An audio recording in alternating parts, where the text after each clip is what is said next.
All right, so we do have a provocative title for us today. The metaverse is dead, long live the metaverse. I will say that post-hype, people were sending me messages gleefully announcing that the metaverse was dead. But I think that it's not about whether the metaverse is dead. That was simple, yeah. It was really the hype around it and the way in which we were thinking about it.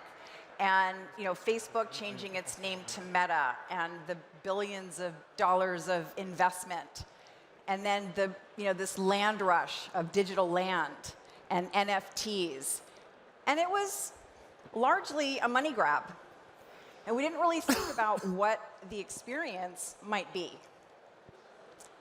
So I don't really even like the term metaverse. I'm not sure that's even what we're going to call it in the future. So really think about immersive technology as a spectrum of reality, right? So you have IRL, which we're all happy to be here together, and then you have augmented reality, which is just a digital overlay in your field of view. And then on the other end of the spectrum, you have virtual reality. You're in a headset, you're fully occluded from the real world, and it's a computer-generated environment. And some might call that the sort of pure play metaverse. But where I think it gets interesting, and hoping that this evolution comes to fruition, is somewhere in the middle, in mixed reality, right? Where the digital overlay isn't just information plastered on the world, that it actually has context. It could be spatially anchored. It has context to who you are, where you are, what you want to do. And then sort of a new little mini hype cycle around this is spatial computing. And so we're all very excited with the Apple Vision Pro, but these headsets pass through video, which is one of the technologies with the AVP. It's been around for quite a while. So really the way that I think we need to be looking at it is allowing the experiences to be around us and kind of live and breathe, and we access data in the right place at the right time. And we are also going to become somewhat of an input. And it's not just immersive technology, right? There are many, many technologies that are going to enable this kind of experience at scale. So AI, which of course is the golden child right now, cloud, edge, 5G moving to 6G, Web 3.0, though really we're going to be in Web 2.5 for quite a while, and of course blockchain technology. So it is a convergence of these technologies that are going to enable the experiences of the future. I think where we're stuck is, what do we want from this vast and infinite digital landscape? So one of the trends that we look at is that games, entertainment, art, social media, and fashion are all colliding, right? We had Travis Scott in Fortnite. It drew 12.5 million concurrent viewers, and it's been seen, double that again since then. And this is starting to spur on a creator economy. And I think when we think about the economics of the metaverse, I think we need to build another construct. And we need to invite more people to participate in this digital economy. And everything will be 3D. 3D will be everything. It's a little bit ironic that we've trained ourselves to interact with media and entertainment and data in 2D. And then we don't really understand how to interact with 3D digital objects in a 3D space. So as the world becomes our screen, imagine that, I mentioned we were going to be input devices ourselves, right? It'll be gaze, it'll be voice, it'll be gesture. And then when we all have our implants, we'll just think, and whatever we need will come up in front of us. So I think it's fascinating, this idea that invisible experiences will live all around us. Art, media, entertainment, social media will be spatially anchored. And you'll break a geofence and you'll get an alert that there's some interesting piece of digital entertainment or social media from one of your friends is waiting for you to discover. So it's not really about what we call it. And I really hope that the term metaverse doesn't stick. It's really how we're going to apply it. And I think we have an opportunity to be really visionary. Everything we think we know is a construct. Economics. Let's look at the value construct. Let's look at identity. Let's look at entertainment and media and storytelling and games.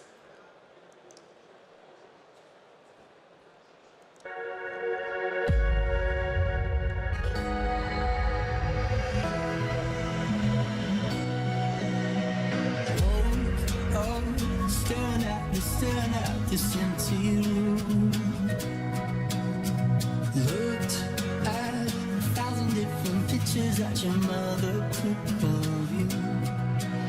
You see, I had this crazy dream last night. This man, he talked to me.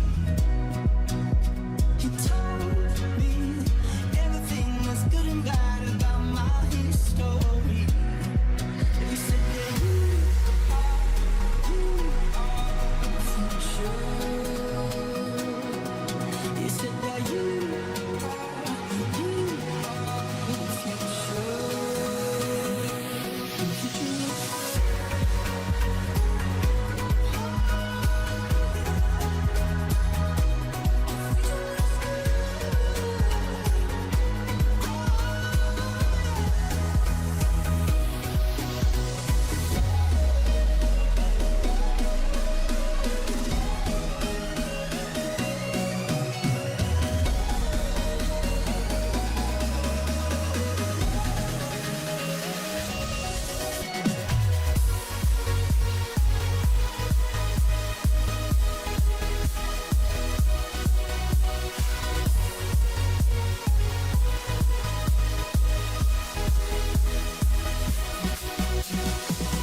So all of that technology, that was the long version of that video, sorry about that. All of that technology has been around for several years, right? And there is a little slide in there. I was doing a talk in VR, and it says work backwards from the future. And that's the opportunity we have right now, right? Because the opportunity, the possibilities are really infinite with all of this technology at our fingertips. But we need to create a vision of what we want from all of this tech. And then we can pave the way to that vision with the technology. So just start with the blank canvas and imagine a better future, and we'll point the technology at it. So I'll leave you with my favorite quote before I go to my esteemed panel. The best way to predict the future is to create it.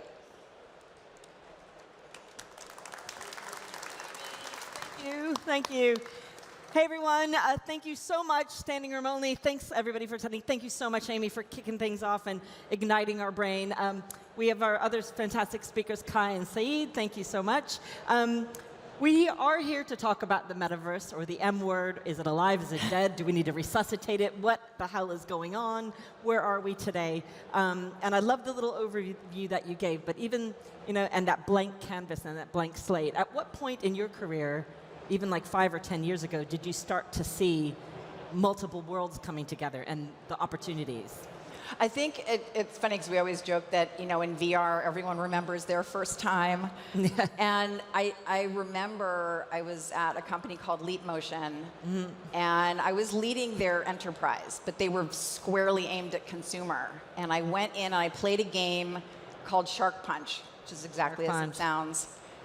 And I just saw how valuable this could be for companies. And my focus was always on how to improve process and training, and VR does that very, very well.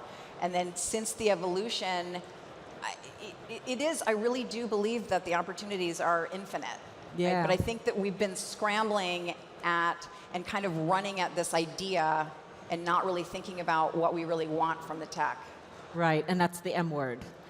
Everyone running toward one I won't direction. even say it. I can't even say it. Right, but as far as like everything kind of like, coming together, like in a juxtaposition of what first caught your eye as those infinite possibilities and starting from that blank slate, at what point did you see red flags going off of, hold on, maybe we need to slow down as an industry and think about it and what we need to define? When did those kind of red flags, new contract kind of concept start? Well, I think, it's funny because people slam Facebook, but frankly, I'm pretty grateful for the level of investment and for kind of pulling the lid off of what the possibilities are.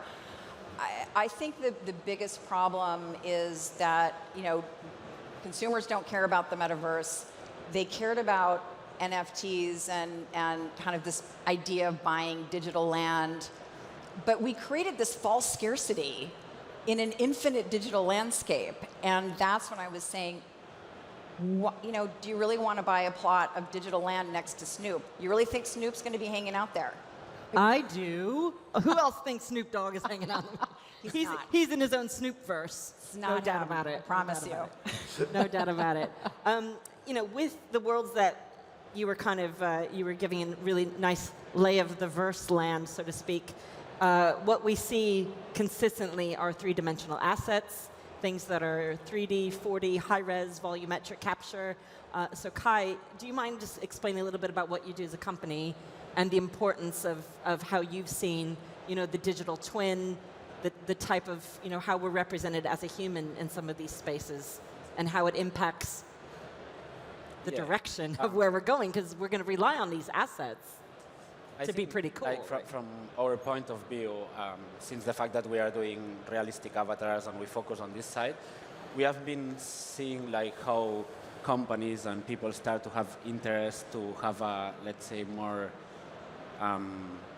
specific or clear representation of who they are in these virtual spaces, especially when it comes to the business side or enterprise corporation side.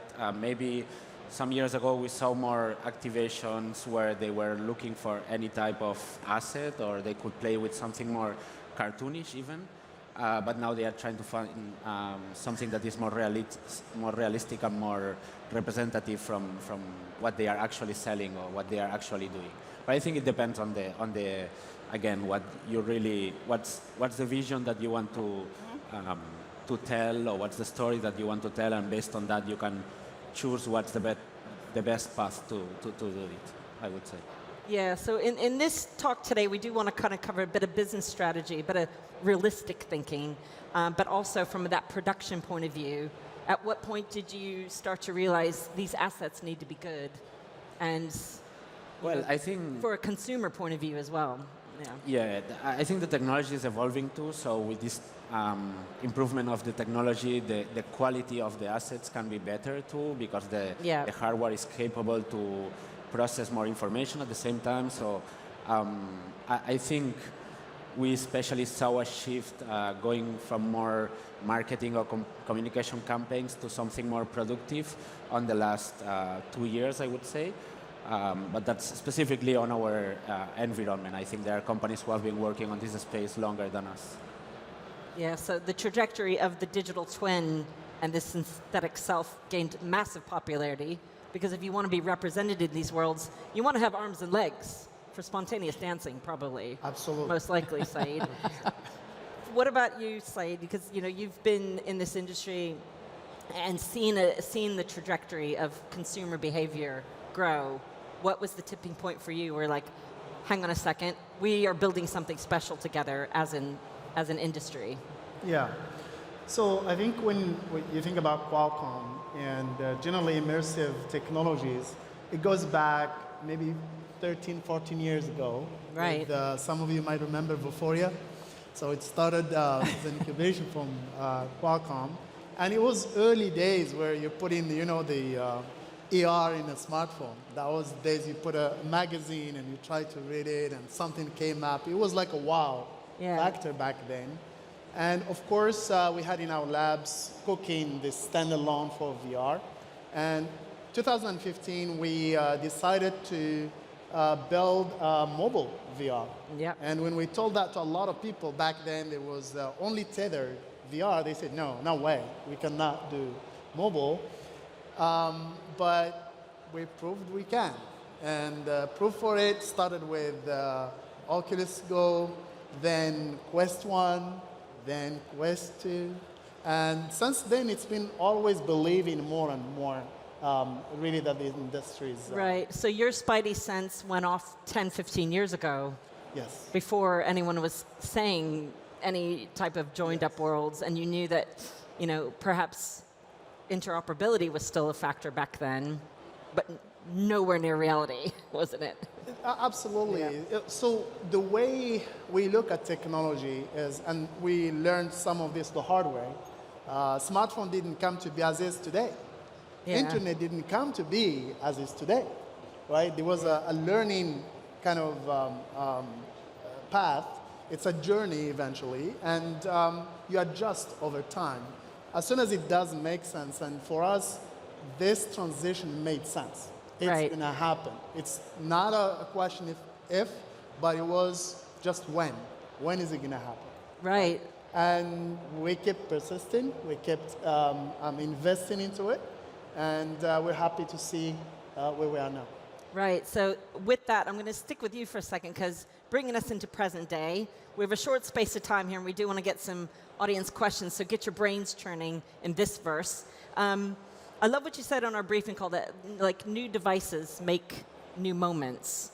Can you explain that like a little bit, unpack that for me, and go a little bit deeper into how that does affect three-dimensional worlds across platforms and spaces? So I think when we say new devices create new moments, it's because we're all hungry, particularly for developers. They want to unleash their creativity. They want to just dream, imagine something, they can come and do it. The challenge, of course, is that the technology that we have today, it's not perfect for what we want to do. Even though we tend to, I would say, undermine the complexity and say, hey, if I make a phone, why not? I can just make an XR device. And in any form it is, VR, MR, AR, or even smart glasses. Any of those has or have different complexities when it comes to how to create it. And what we have seen is that in every stride over time, and every time we brought in a new device, it came with new experiences, new moments. And I'll just take you back to what happened last September. We announced our latest XR platform, XR2 Gen 2, which is powering the Quest 3 device. And that was the first device that had mixed reality mode, or video see-through. Well, when we talk about video see-through, it's great that I see outside, but how many experiences are there today taking really advantage of it, apart from overlaying something on the background. I think it's going to be interesting once I can see outside, but I can put a digital item on top of this table. Right. Right? So that is the new moment. That is the new experience, I guess, that I see in every one of those new devices that are coming up. So the M word means something different for you. Moment. Mobile. I love that. Okay. I love that. Microchip. So, and Amy, you know, seeing so many influences over the years, you know, is there like another, when is this next tipping point going to happen that's, you know, can actually make the metaverse happen? Or, you know, where are we, you know, what do you see as the biggest influence? I mean, I don't see it. I think it's an evolution, right? It is, you know, it is a journey, as you said. And I think, you know, we've been in the industry for a while, and the reality is that this is sort of the third coming. Like, I came in, you know, 2012, 2013, right around when DK1 was released, the Oculus first developer kit, and, you know, there were sort of 2 or even 3 other iterations. You know, Tom Furness was, you know, doing VR for NASA back in the late 60s, early 70s, right? And so, but I agree with you. I do think that, like, this is the time. It's because all of the technology that I had that one slide with all of the tech, that is going to be the enabler, right? It's at the network level. We have the level of compute. We have the real-time rendering. We have the virtual production. And we're starting to see use cases. And so the point of that video, long version, sorry, is to show that there are plenty of use cases today. Yeah. But you still, there's not a story arc there, right? You can do this and you can do that, but it's not ubiquitous in the way that our phones are. Yeah. And when we get there, and it's not even the killer app, and it's not a cliff, it's not, you know, one day yes, one day no. Yeah. It's when there's day-to-day utility for all of us.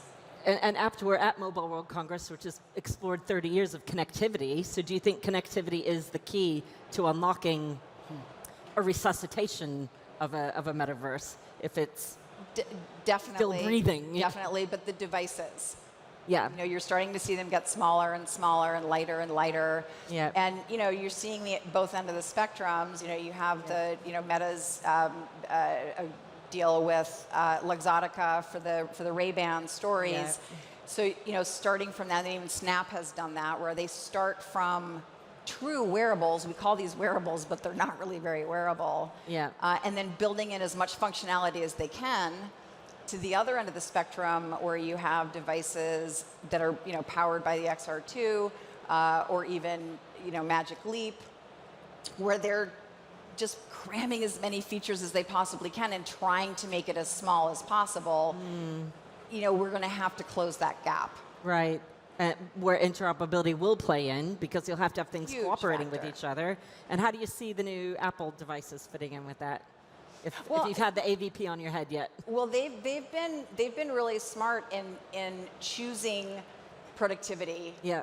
and entertainment, right? And so, you know, we talk about wanting the interoperability, and we don't want more walled gardens, but you have a device that's XR2, developer can fire up, you know, spaces, Snapdragon spaces seamlessly. You get a, you know, AVP on your head, you look at a little bit above your map, and your whole screen's in front of you. So I think there's going to be reasons to have the walled garden, and then we do want to move to this distributed landscape. But from a technical standpoint, interoperability, and I had dinner with my very good Christine Perry, who's here, who looks at this deeply. There's the technical considerations, but then there's, you know, if you move your avatar or your assets from a very noir, dark environment to a cartoony, bright one, what are the design interoperable elements that we're going to, like, to sort of reskin you as you walk into a different environment? So there's a lot of work to do. But we also have to, like, you know, what do we want? Do we want to be able to move from one environment to another? Or do we want to hop, go through a portal? Do we want to physically fly? What do we want to do? Yeah, most people want it all. They want to be portal. They want teleported. They want to sit still. They Yeah. want to meditate. They want to do, meet people in faraway lands and all the above. The name Amy was just mentioning, Christine from the Metaverse Standard Forum. So we're going to give them a shout out because there's so many. It is different from 10 years ago. Way different from 15 or 20 years ago, different from even 5 years ago, where now the major ingredient is curiosity.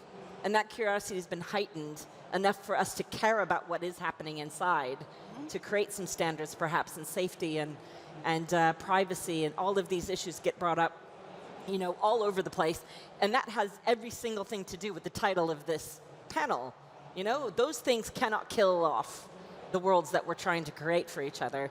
It's about being nice as real humans, IRL, and then protecting ourselves inside there too. Kai, Amy was mentioning, and Said mentioning some tools and techniques, and we've seen this grow. If anyone out there has never been involved in, building worlds and assets, where would be a good place to start today?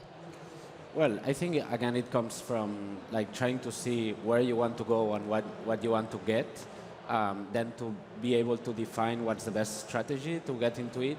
I think, as Amy was mentioning, there is some interesting points when it comes to the way the design provides you with the ability to transfer the message that you want to transfer.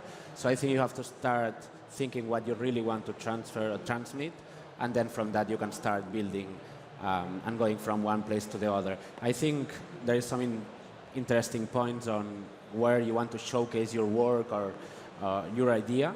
And I think there is something that it's the underlying message of it, and then the visual aspects of it that can change across different platforms, across different virtual worlds.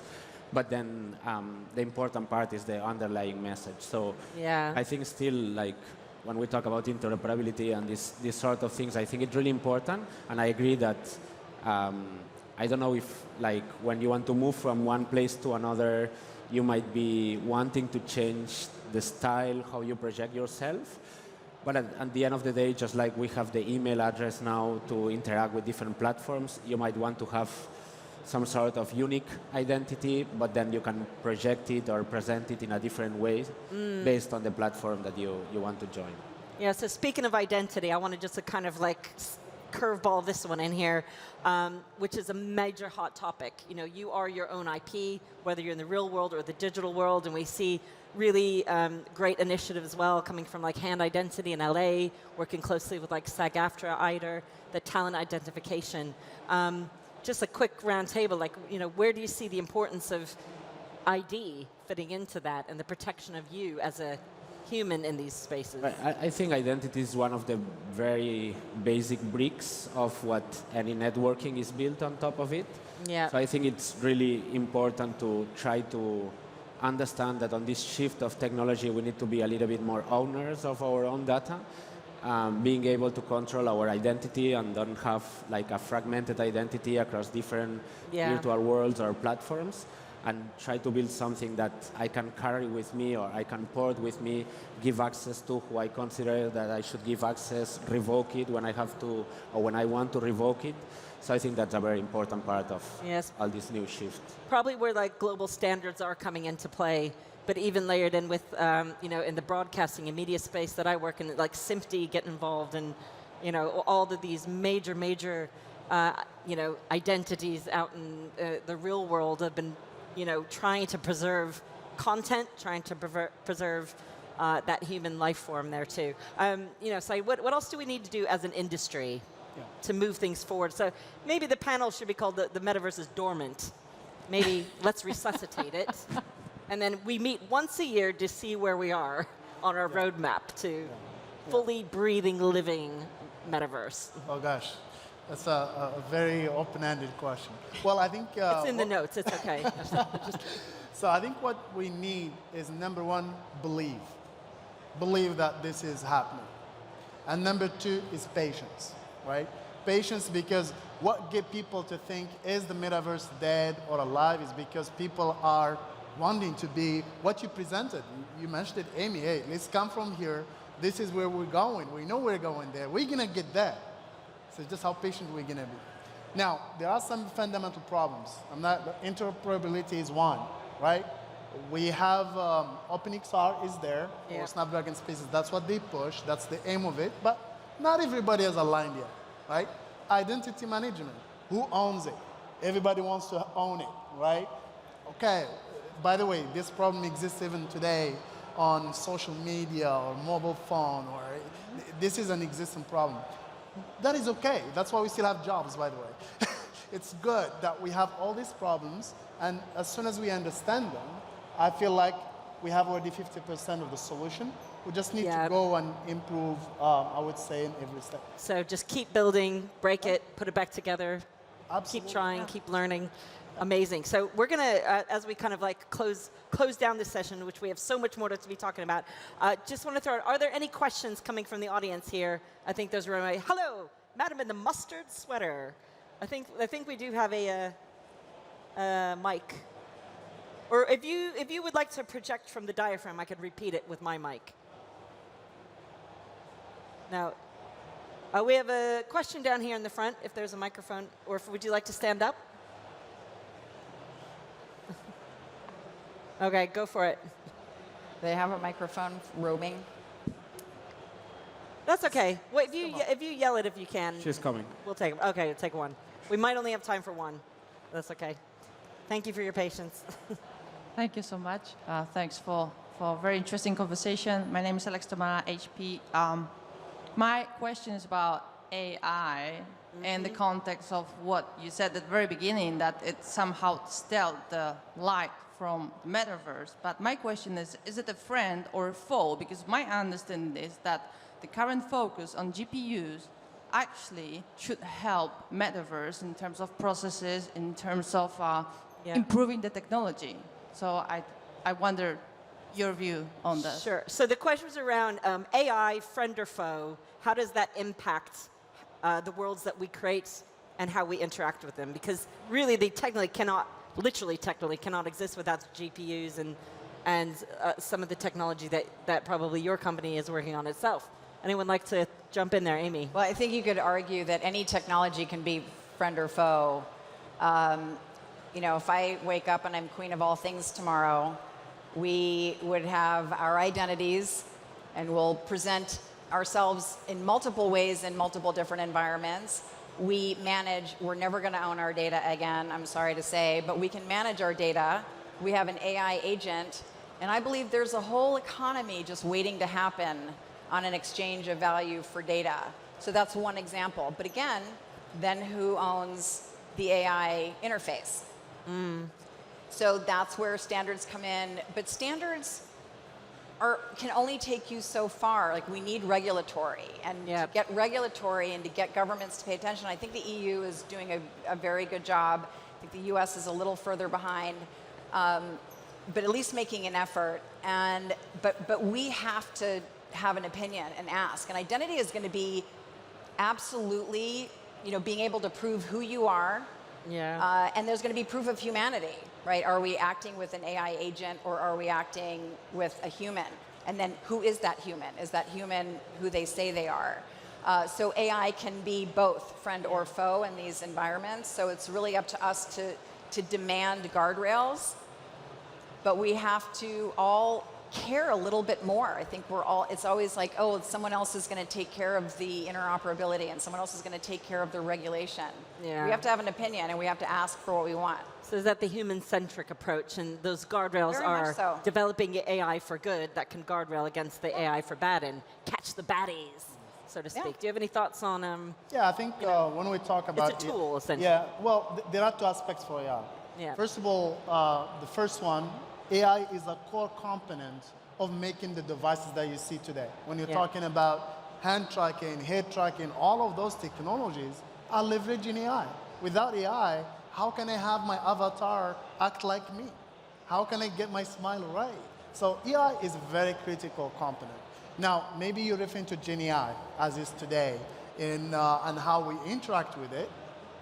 I really think it's going to change the way we interact with digital world. Take example of the smart glasses, like the Ray-Ban Meta glasses, right? That type of glasses, I call them actually more AI glasses than anything else. They are the ears and the eyes of GenAI. So imagine, because I'm sure everybody would have an AI assistant at home. You ask questions, it answers, but the way we interact with it, I have to take action. Now imagine, I have my glasses, my AI agent can see my context, right? And let's say, I don't know, now I'm speaking and I got a text. And it would not show me the text right away because it knows I'm talking.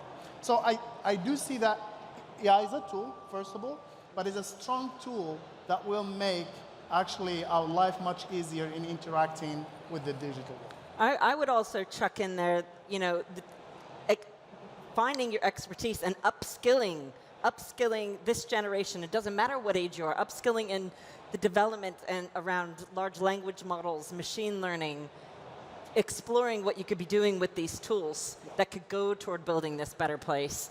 I mean, that's probably part of your everyday life, isn't it, Kai? Totally, yeah. You're right. You don't need to expand on that. I'm just, just kidding. You know, I think that is what it's about. We got a minute and a half left, but we will be available throughout the next couple days for high fives, shuffling, discussions. Are we resuscitating this M word? Are we building it? Is it dead? Is it not? I think we're still in development. We're still a long way to go and exploring what we need to be doing. So, quick fire, dead or alive? Sorry? Is the metaverse dead? Long live the... Sorry. Is the metaverse dead? Sorry. Dead or I'm alive? joking. Okay. I'm joking. That was a joke. Okay. Actually, I never thought even it's a valid question. Yeah. It's definitely something that is growing. I've never seen it slow down.